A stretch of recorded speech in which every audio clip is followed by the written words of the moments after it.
नमस्कार, मी विशाल परदेशी. बातमी 36 जिल्ह्यांची या बुलेटिनमध्ये आपलं सगळ्यांचं स्वागत. चला जाणून घेऊयात राज्यभरातल्या महत्त्वाच्या घडामोडी अगदी झटपट. पण त्यापूर्वी एक नजर हेडलाईन्सवर.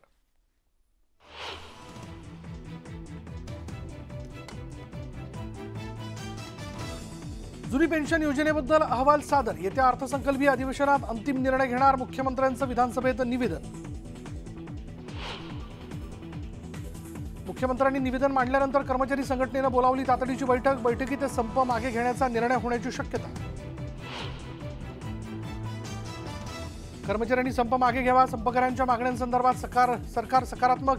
संपाबाबत टोकाची भूमिका घेऊ नये अजित पवारांची संपकऱ्यांना विनंती. पीएचडी संदर्भातील वक्तव्याचा विपर्यास केला गेला. वक्तव्यासंदर्भात दिलगिरी व्यक्त केली आहे. विरोधकांनी केलेल्या टीकेनंतर अजित पवारांची प्रतिक्रिया. माजी मंत्री राजेश टोपे आणि बबनराव लोणीकर यांची ऑडिओ क्लिप व्हायरल. ऑडिओ क्लिपमध्ये शिवीगाळ केल्याचं समोर. न्यूज 18 लोकमत या क्लिपची पुष्टी करत नाही. नागपूर विधान भवन परिसरात फोटो सेशनला सर्वपक्षीय आमदारांची उपस्थिती. संसद घुसखोरी प्रकरणावरून लोकसभेत गदारोळ. लोकसभेतील 14 तर राज्यसभेतील एका खासदाराचं निलंबन. संसदेतील घुसखोरी प्रकरणी मोठी कारवाई. संसद भवनातील 8 सुरक्षा कर्मचारी निलंबित. लोकसभा सचिवालयानं केली मोठी कारवाई. दिल्ली पोलिसांच्या स्पेशल सेलच्या टीमकडून संसदेतील घटनेचा तपास सुरू. विशेष आयुक्त, अतिरिक्त आयुक्तांसह पोलीस निरीक्षकांचा टीममध्ये समावेश.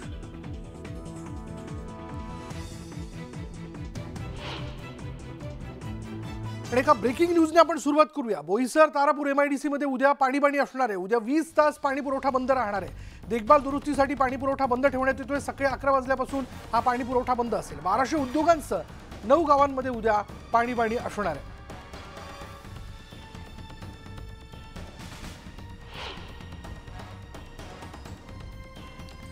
उद्या बोईसर तारापूर या भागामध्ये 20 तास पाणी पुरवठा जो आहे तो बंद असणार आहे. उद्या 11 वाजल्यापासून हा पाणी पुरवठा बंद असेल.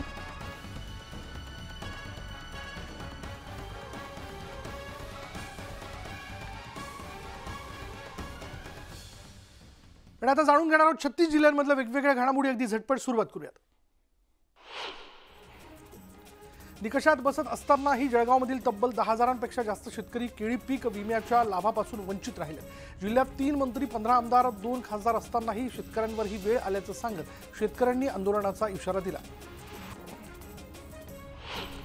सातारा जिल्ह्यात दुष्काळ सदृश्य परिस्थिती असताना दुसरीकडे दुधाला दर मिळत नसल्यानं शेतकरी हवालदिल झाले. संतप्त शेतकऱ्यांसह ठाकरे गटाच्या वतीनं वर्धनगड इथे रस्त्यावर दूध ओतून रास्ता रोको करण्यात आला. दुधाला प्रति लिटर 40 रुपये दर द्यावा अशी मागणी यावेळी करण्यात आली. अकोल्यातील जिल्हाधिकारी कार्यालयावर धनगर समाजाच्या वतीनं आरक्षणाच्या मागणीसाठी एल्गार मोर्चा काढण्यात आला. या मोर्चात हजारो धनगर बांधव सहभागी झाले होते. राज्यभरातून आरोग्य कंत्राटी कर्मचारी नागपूरच्या विधान भवनावर मोर्चा घेऊन धडकले. कोरोनाच्या कठीण काळात अतिशय अल्प वेतनात सेवा देणाऱ्या या कर्मचाऱ्यांना सेवेत कायमस्वरूपी समाविष्ट करावं या मागणीकरता हा मोर्चा काढण्यात आला. कात्रज कोंढवा भागातील प्रलंबित मागण्यांसाठी कात्रज विकास आघाडीच्या नमेश बाबर यांनी आमरण उपोषण सुरू केलं. 3 दिवस झाले तरी प्रशासनानं दखल न घेतल्यानं अखेर गांधीगिरी आंदोलन करण्यात आलं. कात्रज चौकात येणाऱ्या नागरिकांना गुलाबाचं फूल आणि धन्यवाद देण्यात आले. महाराष्ट्र कर्नाटक पाणी प्रश्न सोडवणार असून पाणी प्रश्न सोडवण्यासाठी सरकार सकारात्मक असल्याची प्रतिक्रिया उपमुख्यमंत्री देवेंद्र फडणवीस यांनी दिली. यासाठी काँग्रेस नेत्यांचीही मदत घेऊ असं आवाहन फडणवीसांनी नाना पटोले आणि पृथ्वीराज चव्हाणांना केलं. संसद घुसखोरी प्रकरणावरून लोकसभेत गदारोळ पाहायला मिळाला. लोकसभेतील 14 तर राज्यसभेतील एका खासदारावर निलंबनाची कारवाई करण्यात आली. सुरक्षेतील त्रुटींमुळे कर्मचाऱ्यांचंही निलंबन करण्यात आलं. संसदेमध्ये घुसखोरी प्रकरणातील 4ही आरोपींना दिल्लीतील पटियाला कोर्टात हजर करण्यात येणार आहे. दिल्ली पोलिसांची स्पेशल सेल या 4ही आरोपींना न्यायालयात हजर करणार असून पोलीस कोठडी मागण्यात येणार असल्याचं सूत्रांकडून समजतं. संसद भवन घुसखोरी प्रकरणात लातूर कनेक्शन समोर आले. लातूरच्या अमोल शिंदे यानं संसद भवन परिसरात स्मोक कॅन्डलचा वापर केला. दरम्यान अमोल शिंदेला कायदेशीर मदत करण्यासाठी ॲडव्होकेट असीम सरोदे पुढे आलेत. संसदेत असा प्रकार करणं चुकच आहे, मात्र UAPA कायदा लावणं हा अतिरेक असल्याची प्रतिक्रिया असीम सरोदेंनी दिली. अजित पवारांनी पीएचडी बाबत वक्तव्य केल्यानंतर विरोधक चांगलेच आक्रमक झाले होते आणि यानंतर आरोप प्रत्यारोपांच्या फैरीही सत्ताधारी आणि विरोधकांमध्ये पाहायला मिळाल्या। मात्र वक्तव्यासंदर्भात मी दिलगिरी व्यक्त केली असून वक्तव्याचा विपर्यास केला गेल्याची प्रतिक्रिया अजित पवारांनी दिली।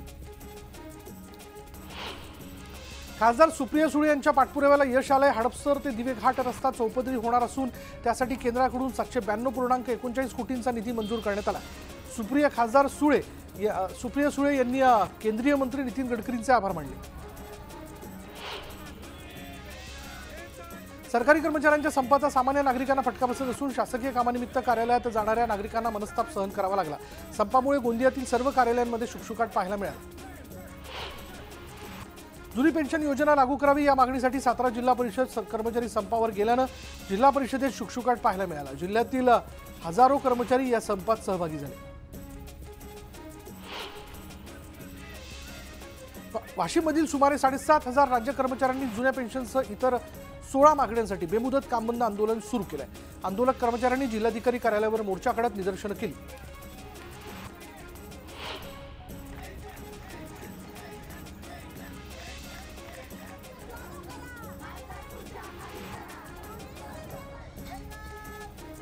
राज्य कर्मचारी संघटनांनी जुन्या पेन्शनच्या मागणीसाठी राज्यभरात कामबंद आंदोलन सुरू केलं। हिंगोलीच्या जिल्हाधिकारी कार्यालयासमोर राज्य कर्मचारी संघटनेच्या वतीनं निदर्शनं करण्यात आली। मागणी मान्य झाल्याशिवाय आंदोलन मागे घेणार नसल्याचा इशारा देण्यात आला। अमरावती जिल्ह्यात जुन्या पेन्शनसाठी बेमुदत कामबंद आंदोलन पुकारण्यात आलं आणि या आंदोलनात 43,000 कर्मचारी सहभागी झाले असून शासकीय कार्यालय ओस पडल्याचं पाहायला मिळतं। जुनी पेन्शन योजना लागू करावी या मागणीसाठी भंडाऱ्यात सरकारी कर्मचारी बेमुदत संपावर गेले। मुख्यमंत्र्यांनी लेखी आश्वासन देऊनही अनेक मागण्या प्रलंबित असल्याचं कर्मचाऱ्यांनी सांगितलं। राज्यातील 17 लाख कर्मचाऱ्यांच्या जुन्या पेन्शनबाबतच्या संपात चंद्रपुरातले कर्मचारीही सहभागी झालेत। गेल्या मार्चमध्ये 7 दिवसांचा संप मिटवताना शासनाने एक समिती बनवण्याचा निर्णय दिला होता। मात्र आजवर समितीचं गठन न झाल्यानं हे आंदोलन करण्यात येतं। जळगाव जिल्हा परिषदेसमोर शासकीय कर्मचाऱ्यांच्या वतीनं जोरदार घोषणाबाजी करत आंदोलन करण्यात आलं। या आंदोलनामुळे शासकीय कामकाज ठप्प झालं आणि त्यामुळे जे परिणाम होतील त्याला शासन जबाबदार राहील असा इशारा देण्यात आला। जुनी पेन्शन योजना लागू करावी या मागणीसाठी अकोल्यातही सरकारी कर्मचारी आक्रमक झाले। सरकारी कर्मचाऱ्यांनी ते संपावर गेल्यानं विकास कामांना मंजुरी देण्याची प्रक्रिया थंड बस्त्यात पडणार असून पीक नुकसानीचे पंचनामे शेतकऱ्यांना मदत मिळण्याची प्रक्रिया रखडणार आहे। पंढरपूरच्या मलवडी गावात दुष्काळी पाहणी दौरा न झाल्यानं ग्रामस्थांनी नाराजी व्यक्त केली। मलवडी गावातील नागरिकांनी निषेध व्यक्त करत दुष्काळी पाहणी दौरा करण्याची मागणी केली। अकोल्यातील मूर्तिजापूर तालुक्यातील गाजीपूर शेत शिवारात अजगर निदर्शनास आल्यानं नागरिकांमध्ये दहशतीचं वातावरण निर्माण झालंय। दरम्यान सर्पमित्रांनी घटनास्थळी धाव घेत अजगराला पकडून नैसर्गिक अधिवासात सोडून दिलं। नंदुरबार जिल्ह्यातून जाणारा राष्ट्रीय महामार्ग क्रमांक 6 वरील वाहतूक 20 तारखेपर्यंत बंद करून इतर मार्गाने वळवण्यात आली। या मार्गावरील कोठडा ते कोळदा दरम्यान असलेल्या रेल्वे क्रॉसिंग जवळ रूळ दुरुस्तीचं काम हाती घेण्यात आल्यानं रेल्वे क्रॉसिंग बंद करण्यात आली। किंग खान शाहरुखनं शिर्डी जाऊन साई समाधीचं दर्शन घेतलं। लवकरच त्याचा डंकी चित्रपट प्रेक्षकांच्या भेटीला येतो आणि या चित्रपटाच्या यशासाठी त्यानं साईबाबांना साकडं घातलं।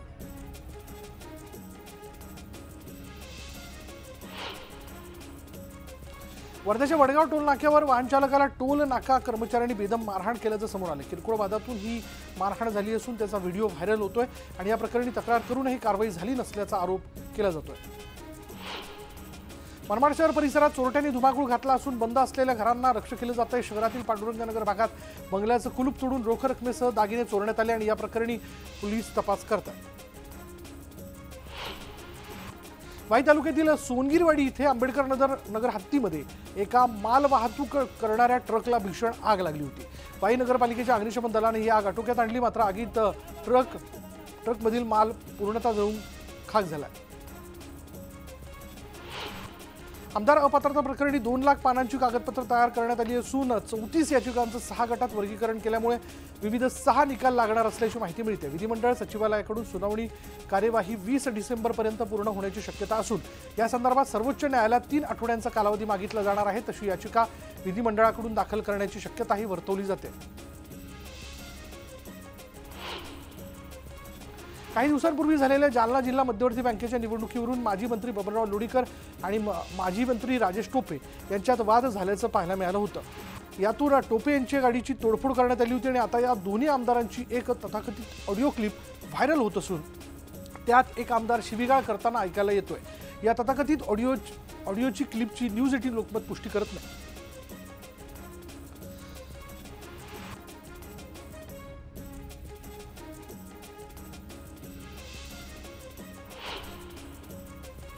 ठाणे लोकसभा मतदारसंघासाठी शिवसेनेनं कंबर कसली आणि हा मतदारसंघ आमचाच असा दावा करत टेंभी नाक्यावर बैठक घेण्यात आली। यावेळी बूथनुसार नियुक्त्या करत प्रत्येकाला जबाबदारी देण्यात आली। कर्जत जामखेड येथे औद्योगिक क्षेत्रासाठी निश्चित केलेली नीरव मोदी यांची जागा नीरव मोदी यांच्यासाठीचा दावा जो आहे तो माजी मंत्री राम शिंदे यांनी केला होता। हा आरोप खोडून काढत हिंमत असल्यास संबंधित जमिनीशी सर्व कागदपत्र घेऊन समोरासमोर चर्चा करा असं आव्हान रोहित पवार यांनी राम शिंदे यांना दिलं। छगन भुजबळ यांच्या नाशिकमधील निवासस्थानाबाहेर बंदोबस्त नसल्याची धक्कादायक बाब न्यूज 18 लोकमतनं समोर आणली। त्यानंतर भुजबळ यांच्या नाशिकमधील फार्म हाऊस भुजबळ फार्म निवासस्थानाबाहेर वरिष्ठ पोलीस अधिकारी दाखल झाले। बंदोबस्तावर असलेले कर्मचारी ड्युटीच्या वेळेत कुठे होते अशी चौकशी करू अशी माहिती जी ती अधिकाऱ्यांनी दिली। कोल्हापुरात अजित पवार गटात फूट पडण्याची शक्यता निर्माण झाली। जिल्हाध्यक्ष A.Y. पाटील भाजपच्या वाटेवर असल्याची माहिती सूत्रांकडून मिळते। बिद्री कारखाना निवडणुकीत हसन मुश्रीफ यांच्या विरोधात पाटील यांनी पॅनल उभारलं होतं। पाटील यांनी चंद्रकांत पाटील आणि देवेंद्र फडणवीस यांची नागपुरात भेट घेतल्याची माहिती सूत्रांकडून मिळते। दुष्काळ पाहणीसाठी केंद्रीय पथक बीड जिल्हा दौऱ्यावरती आहे आणि यावेळी शेतकऱ्यांनी समस्यांचा पाढा वाचत जिल्हा प्रशासनाला धारेवर धरत उघडं पाडलं। पिण्यासाठी पाणी नाही, पीक हातचं गेलं, रेशन वेळेवर मिळत नाही, रोजगार हमीची कामं नाहीत अशा समस्या मांडल्या। दुसरीकडे पाहणी फक्त महामार्गालगत केली जात असून खरी वस्तुस्थिती कधी पाहणार असा सवाल उपस्थित करण्यात येतोय। राधानगरी तालुक्यातील सोन्याची शिरुळी इथे भारत सरकारच्या विविध योजनांची माहिती देण्यासाठी आलेल्या चित्ररथाला ग्रामस्थांनी कडाडून विरोध केला। प्रचंड वादावादी आणि ग्रामस्थांनी उपस्थित केलेल्या प्रश्नांची समाधानकारक उत्तरं न देता आल्यानं अखेर संयोजकांनी रथ परत नेण्याचा निर्णय घेतला। सांगलीच्या आरटीओ कार्यालयामध्ये मोठ्या प्रमाणात भ्रष्टाचाराविरोधात आणि रिक्षा चालकांच्या होत असलेल्या पिळवणुकीविरोधात रिक्षा संघटनेकडून भीक मागून आंदोलन करण्यात आले। यावेळी भीक मागून आरटीओ अधिकाऱ्यांना मिळालेले पैसे देण्यात आले। ओबीसी आरक्षण अबाधित राहावं आणि इंदापूरमध्ये झालेल्या गोपीचंद पडळकर यांच्यावरील हल्ल्याच्या निषेधार्थ आटपाडीमध्ये सखल ओबीसी समाजाच्या वतीनं मोर्चा काढण्यात आला। या मोर्चावेळी आमदार गोपीचंद पडळकर आणि मंत्री छगन भुजबळ यांच्या पोस्टरला दुग्धाभिषेक करण्यात आला। बीड जिल्ह्यात 1 महिन्यानंतर दुष्काळाची परिस्थिती गंभीर होईल। 1 महिना चारा आणि पाण्यावर निघेल, मात्र भीषण परिस्थिती असेल अशी भीती केंद्रीय पाहणी पथकातील सदस्यांनी व्यक्त केली। ही परिस्थिती दूर करण्यासाठी ठोस उपाययोजना करण्याची शिफारस आम्ही करणार असल्याचंही केंद्रीय पथकातील सदस्यांनी सांगितलं।